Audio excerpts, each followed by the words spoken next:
Folks, welcome to Vintage Baseball Reflections. I am Tom, the baseball nostalgia guy, bringing you these treasured pieces. Do you miss the good old days of listening to baseball through radios? It was a classic pastime that stood for decades and shaped how we cherish baseball and our heroes.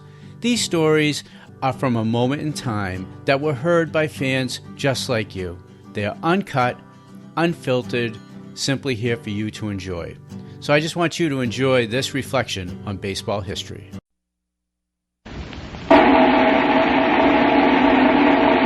From Day to Durocher to Jenson, it's Double Play with Durocher and Day.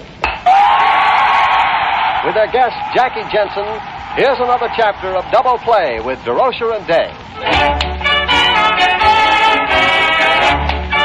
Welcome to another visit with baseball's most exciting and controversial couple, Laraine Day and Leo Durocher, with their guest for today, Jackie Jenson, famous American League outfielder and college football star. And now, Leo Durocher, can you add anything to that? Jackie Jenson was the All-America football player with Southern California, too. Southern Cal? I'll punch you in the nose. Wait a minute. That's no way to start the show. You two should have a lot in common. You both have been traded from the Yankees, and you both are married to famous women. Well, while they're straightening it out, we'd like to bring you this message. And now back to Double Play with Leo Durocher and Laraine Day, and their guest for today, Jackie Jenson.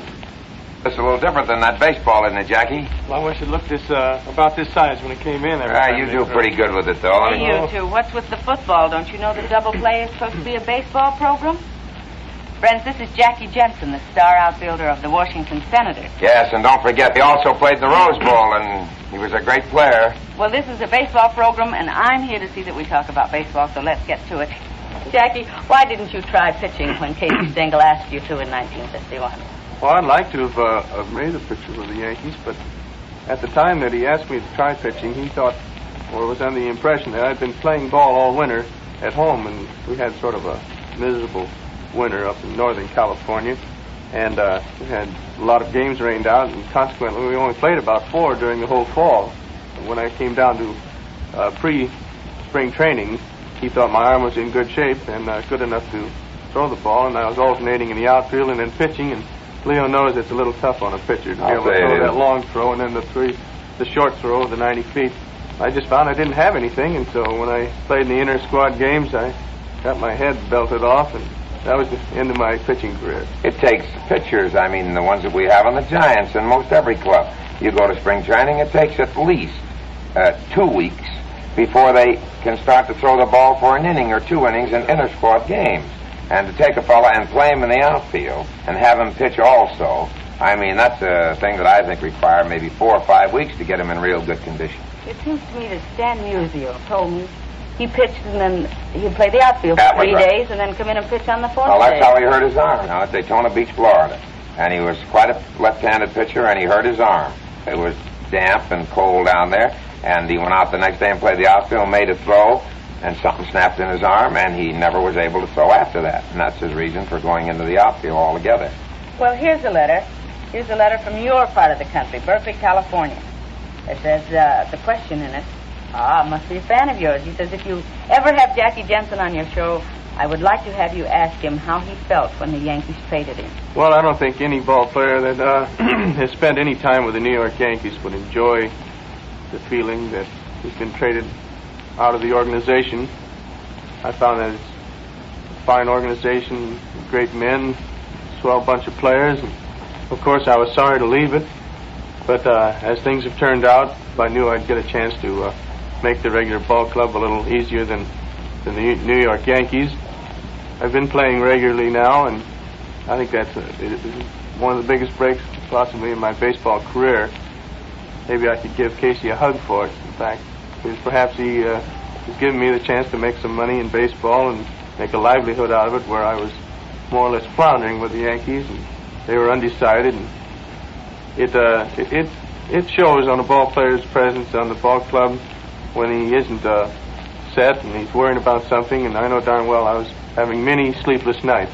Well, I agree with you there, Jackie, because I have players on my ball club that, and since I've been a manager, that I've traded, and they always hate to leave, But the way I point things out to them, that it may be all for the better, that they go to another club, put on a new uniform, a different group of boys, and they start fresh, a chance to play regular, a chance to make more money, and I think all trades like that always turn out for the best for the player. Well, you were both traded from the Yankees. Well, How did you feel when you were traded? Well, I was just going to bring that up. You always hate to leave the club that you're with, naturally.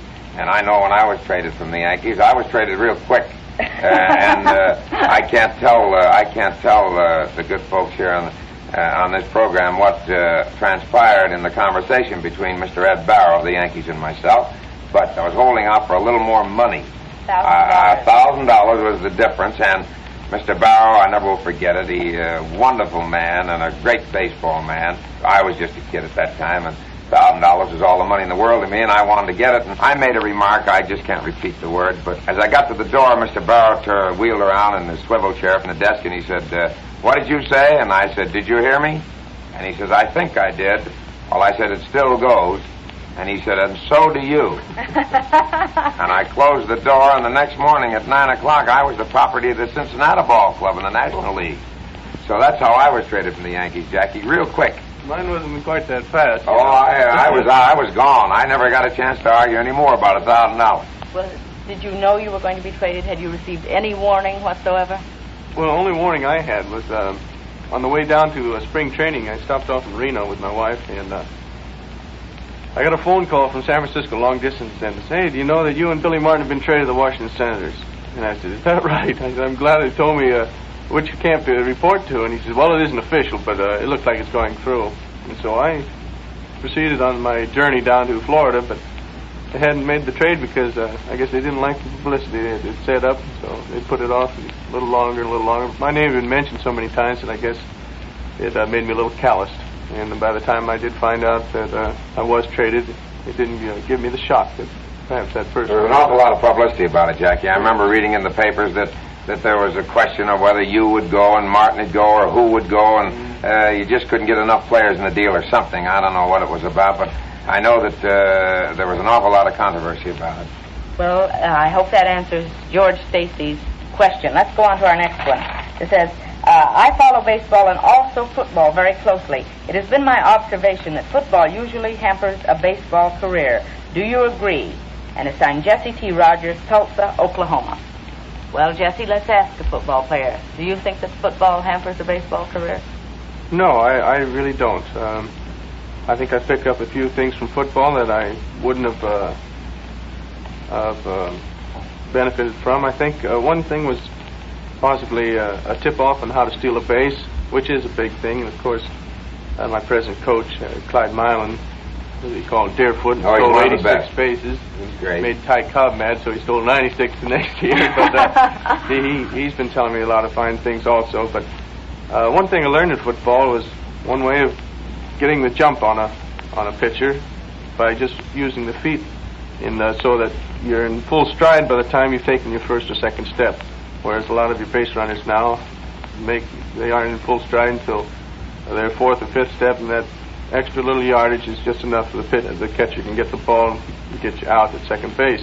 I think the only thing that possibly football would hamper your ability in baseball is that it might tighten up your shoulders, and I think a lot of the young ball players, and myself even, have shown on the first year or so in baseball, before you stay away from the football pads and the bangs with the shoulder, the high fastball, you can't quite get up to it. When you're young, if you come right out of school and you go right into baseball, I don't think it's going to affect you too much unless you've taken a terrific pounding as a college player. What do you mean it makes something about your shoulders? You said it makes your shoulders... Well, everything in football is body contact, of course, something which we try to stay away from in baseball, but once in a while run into it. But everything's done with the shoulders, and naturally you're going to build up those big shoulder muscles and the neck muscles.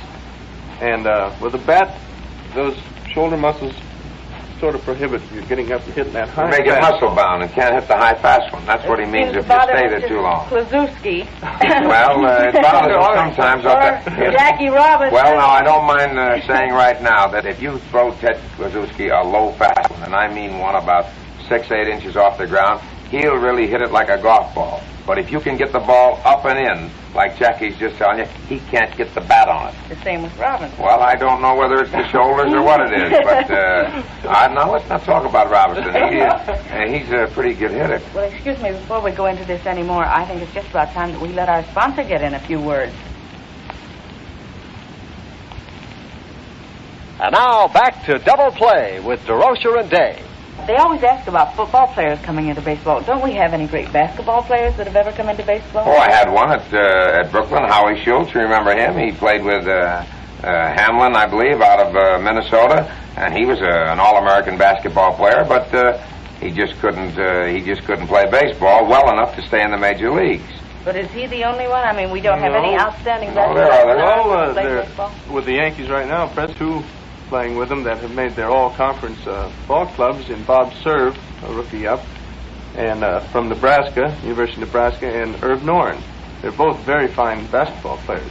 Well, I guess that just about finishes all our questions for today from our fans that we can ask Jackie. Well, I want to ask Jackie a few questions. You know, I've been needled quite a bit around here about being married to you, that the motion picture actress, and how is it like, and I should say ex-motion picture actress. Your wife is just one of the outstanding divers and swimmers in the country. Now, is there any trouble, Jackie, in your family in relationship to her sport and your sport? Only that we don't get to see each other very often. Her trips seem to go right on the same time that I'm just getting off of a road trip.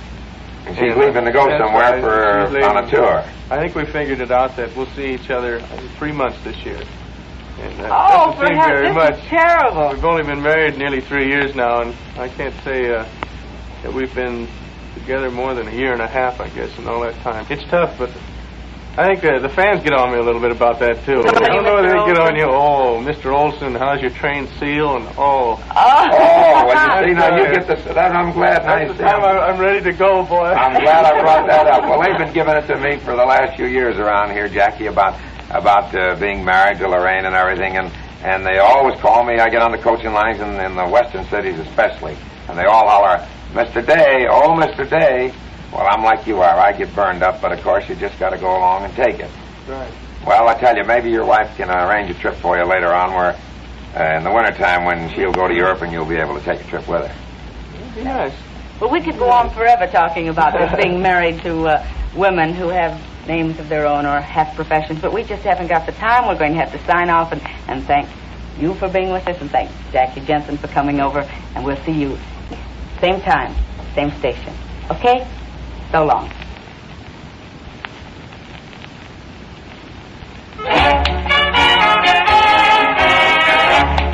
You've been listening to another chapter of Double Play with baseball's most exciting couple, Laraine Day and Leo Durocher. Today, Laraine and Leo had as their guest Jackie Jenson. Join us when again it's time for Double Play with Leo Durocher and Laraine Day, plus another big-time guest star. Double Play is produced and directed by Ted Neeland and is a Marchead production.